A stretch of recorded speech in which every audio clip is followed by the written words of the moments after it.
Welcome to the Deep Dive, part of your weekly Stay Wired recap from WeWire. I'm John. And I'm Wendy. We're both staff here at WeWire, and, well, we're here to help you make sense of some really big shifts happening across the globe. Yeah, cutting through the noise so you can stay informed. Exactly. So today we're diving into something huge. Really landscape changing. Picture this. In Zimbabwe, right now, there's a $533 million deal happening in 2024. Chinese firms are involved. And the goal is upgrading these old colonial-era railway tracks. Why? To boost coal exports. To getting resources out. But wait, there's more. There are also these incredibly ambitious plans. Yeah. We're talking a 3,400-kilometer mega rail. Wow. Linking Sudan to Chad straight across the Sahara Desert. That's massive. It promises to completely change how freight moves for, well, a whole bunch of landlocked countries there. Totally transformative. And that's really our mission for this deep dive, isn't it? To look beyond just the construction cranes and the ribbon cutting. Yeah, put it in context. We want to analyze how China's deep involvement in Africa's infrastructure, especially these big railway projects under the Belt and Road Initiative, or BRI, how it's really a calculated move. Calculated how? Well, it seems designed to reshape the continent's economic map, directing trade flows towards Beijing.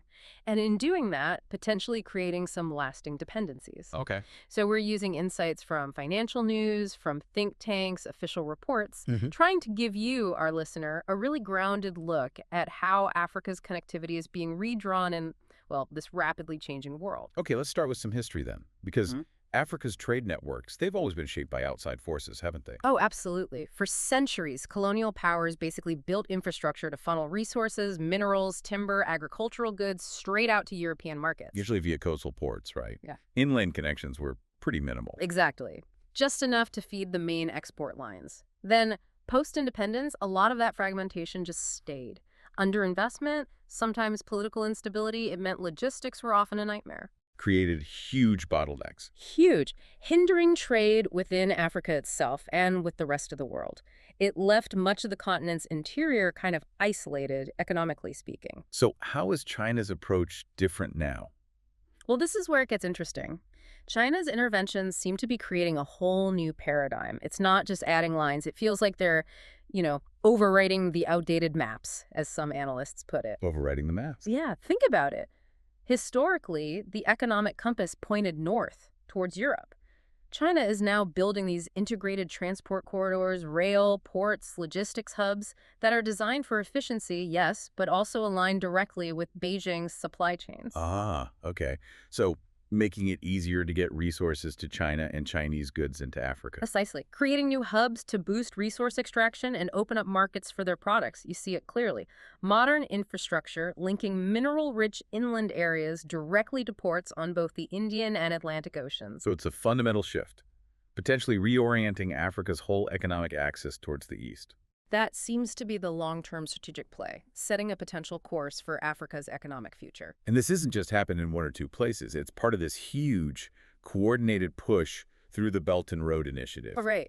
BRI is the framework. China has financed and built numerous railway projects across the continent under this banner. We're talking massive projects, like the Tanzania-Zambia Railway to Zara. That one's old, built in the 70s, over 1,800 kilometers long. And it needed serious work. There were recent agreements just this year in 2024, specifically to improve it for moving cargo, especially commodities like copper from Zambia out through Tanzanian ports. Addressing decades of decay, basically. Exactly. Then you've got Angola's Lobito-Luau Railway. That was rehabilitated back in 2015.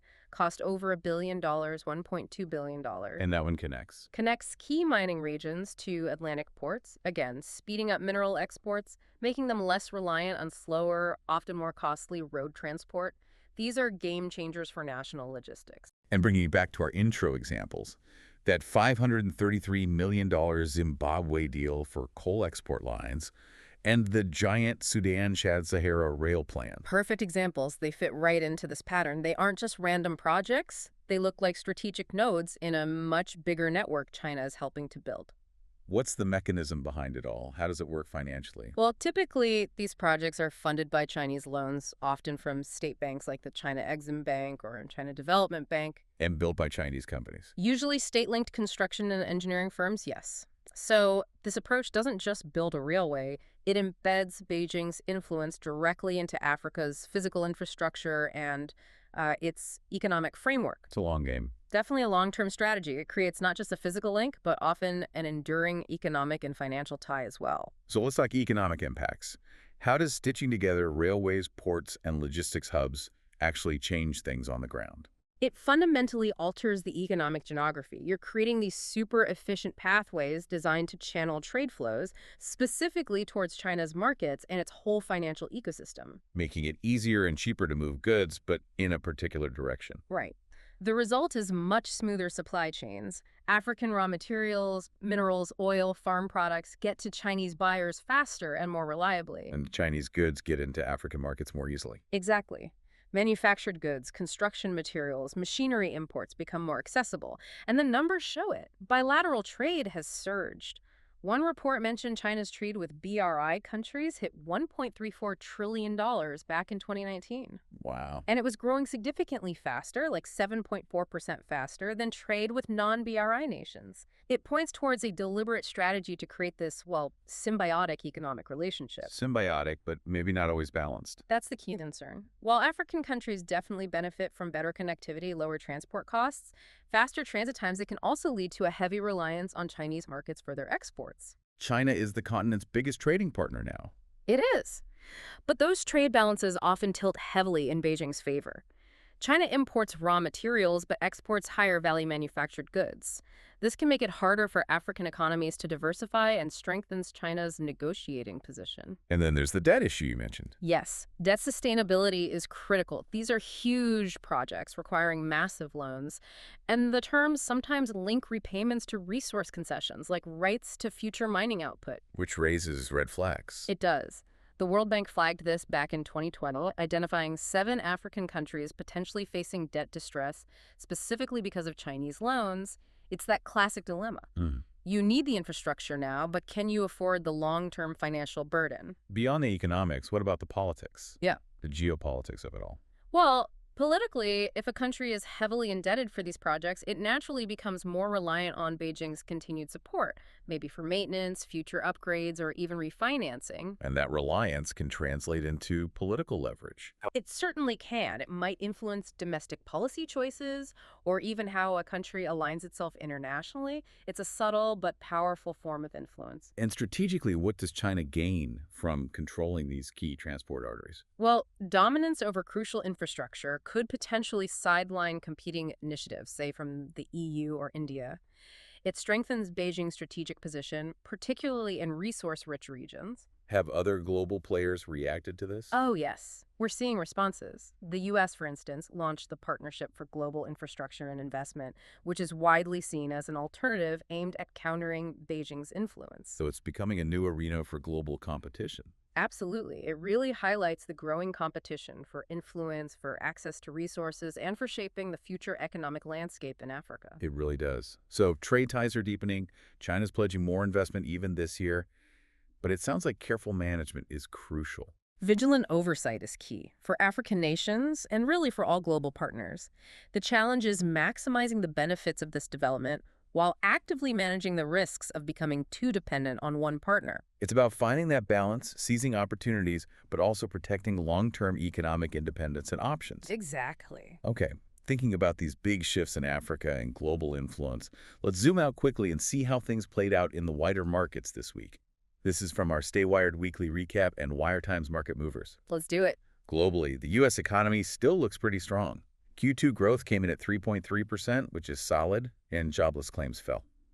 Good signs for the job market. Keeps the Fed watching inflation closely, though. True. Elsewhere, the Bank of Korea held rates steady at 2.5%. Inflation seems to be getting near their target there. And in Europe, lending growth actually picked up, hit a new 2-year high. Could mean more business investment. Interesting. Meanwhile, China extended anti-dumping duties on phenol imports from the U.S., EU, South Korea, Japan, and Thailand, a reminder of ongoing trade frictions. Yeah, those tensions are always simmering. And in Asia, the Philippine Central Bank cut rates again for the third time, while South Korea held steady, citing get risks. And Russia. They had to slash their 2025 economic growth forecast quite sharply, down to 1.5% from 2.5%. Geopolitics hitting home there. And speaking of trade, those new 50% U.S. tariffs on India took effect, since there was no trade deal reached. One analyst, Besant, suggested U.S. tariff revenue overall could top $500 billion a year. That's a huge number. It really is. Now, shifting focus to Africa specifically this week, South Africa saw some positive corporate news. Bidcorp reported a decent 6.5% rise in full-year earnings. Good to see. Yeah. And there's growing discussion, backed by evidence, that closing the digital skills gap is actually achievable for many African nations. That's crucial for the future. Definitely. On the financial front, the IMF mentioned it'll take weeks to bring that Senegal debt misreporting issue to its board. It's still ongoing. Okay. And Kenya Airways is looking to raise at least $500 million to expand its fleet ambitious plans there. But there's also concerning news. Malawi is apparently set to run out of crucial TD drugs because of aid cuts from the U.S., U.K., and others. Yeah, that highlights real vulnerabilities in healthcare systems when external funding shifts. A stark reminder. And one more big deal. Aliko Dangote and Ethiopia reached an agreement on the ownership structure for that massive $2.5 billion fertilizer plant. Significant industrial development. Okay, let's move to the FX corner. How did currencies fare this week? Well, in Africa, the Ghanaian cedi had another really rough week. USDGHS fell sharply again, down over 4% just this week. Year to date, it's lost almost 35%. Wow, nearly 35%. Yeah, it's easily the weakest African currency this year. Just ongoing FX shortages, high importer demand, and deeper structural issues biting hard. A tough situation. What about the Kenyan shilling? Much more stable. USDK's was basically unchanged. It's shown remarkable resilience, helped by the central bank managing liquidity well, and those steady diaspora remittances bringing in dollars. Good for them. Nigeria. The Naira, USD/NGN, actually strengthened slightly, just about 0.12% this week. Seems the central bank's targeted interventions in the FX market are having some effect. And the Rand, USDZR. Also firmed up a little, about 0.12% stronger against the dollar this week, helped by better prices for commodities like platinum and gold, plus a slightly weaker dollar globally. That's still vulnerable. Oh, yeah. Domestic power issues, weak GDP growth, global risk sentiment, those are still big headwinds. Yeah. Could easily test the 18.0 level again. Okay. And the West African CFA, franc, USDXOF. That appreciated against the dollar, up 0.41% this week. Its peg to the euro and regional monetary discipline generally keep it quite stable. Right. Now, looking globally, sterling, GBPUSD. Sterling had a good week, gained almost 0.8% against the dollar. UK economic data has been holding up okay, and investors seem hopeful the Bank of England won't hike rates too aggressively, maybe even cut cautiously later. It's been one of the better performers this year. Interesting. Canadian dollar. Yeah. KEUSD. Also stronger, up over 1% this week, benefited from higher oil prices and generally better risk sentiment. It was pretty resilient through the first half of 2025. And the yen, JPYUSD. The yen gained too, almost 1% this week, helped by better Japanese trade figures and maybe some expectation the Bank of Japan will gradually tighten policy, but the U.S. interest rate difference is still big. Exactly. That differential keeps pressure on the yen. Finally, the Chinese yuan, USDCNY, actually strengthened against the dollar, down about 0.7% this week. Why was that? Likely due to targeted interventions by the PBOC, China's central bank, maybe some better export data, and seasonal demand factors. But overall, it's still been one of the softer major currencies this year. Okay, got it. Let's quickly hit the commodities corner. Oil and gold. Sure, oil was pretty volatile, but ended the week slightly up. Brent closed around $67.26. That's up maybe 0.8%. WTI finished near $63.77, up about 1%. What drove the moves? Early week saw worries about Russia-Ukraine supply disruptions pushing prices up. Then things got choppy with the U.S. summer driving season winding down and those U.S. tariffs on Indian oil kicking in. But inventory draws provided some support, keeping it net positive. Okay. And gold. Gold had an interesting week. Started a bit weaker because the dollar was firm, pulling it back from a 2-week high. But then it bounced back. Yeah, bounced back strongly on Tuesday. There is that unexpected news Trump dismissing Fed Governor Lisa Cook. That seemed to spark quite a bit of safe haven buying. Why would that move gold? Well, it reinforced bets that the Fed might become more dovish, less likely to raise rates aggressively. Lower rates generally make non-yielding gold more attractive. The spot gold ended up hovering near $3,373, futures around $3,421. So a weekly gain. A modest one, about 0.8% for the week, but it adds to what's already been a very strong rally for gold this year. Okay, thanks for that rundown. Now, before we wrap up, let's look at some investment ideas, specifically the most active stocks this week. Just a reminder, though. Yes, absolutely. This information is purely for informational purposes. It is not financial advice. Please do your own research or talk to a qualified financial advisor before making any investment decisions. Past performance doesn't guarantee future results. Okay. Right. So, with that very important disclaimer, what was active? Unsurprisingly, NVIDIA, remained heavily traded, still carrying a strong buy consensus. The AI chip demand just keeps rolling. Still hot. Very. In the EV space, NIO Inc., NIO, and Lucid Group, LCID, were also active. NIO has a buy rating, Lucid more of a hold. The market's still figuring out the long-term winners there. Lots of competition. Tons. SoFi Technologies, SOI in financials, was active, rated hold. American Airlines, AAL, saw volume 2, rated buy, maybe some optimism returning to the airline sector within industrials. And the tech giants. Apple, AAPL, was active, still a buy. And Tesla, TSLA, always active, currently rated hold by consensus, still in that consumer discretionary bucket. Okay, quite a mix there. So just to quickly recap our main discussion, we looked at how China's major railway investments in Africa, under the Belt and Road Initiative, are doing much more than just laying track. Right, it's about reshaping trade patterns. Exactly. Creating new economic geographies, these efficient pathways, often directing resources and trade towards Beijing. And this creates a really complex dynamic. A balance between needed development and the potential risks of dependency. Precisely. And significant geopolitical influence comes with that. It's something to watch very closely. And connecting that back to the markets we just discussed, you can see how these huge infrastructure shifts, altering resource flows and trade routes in Africa, could eventually ripple through global commodity prices, currency values, even investment opportunities you might be considering. They're definitely linked. These aren't isolated regional projects. They're part of the bigger global economic story. So maybe a final thought for our listeners to chew on. Yeah, how about this?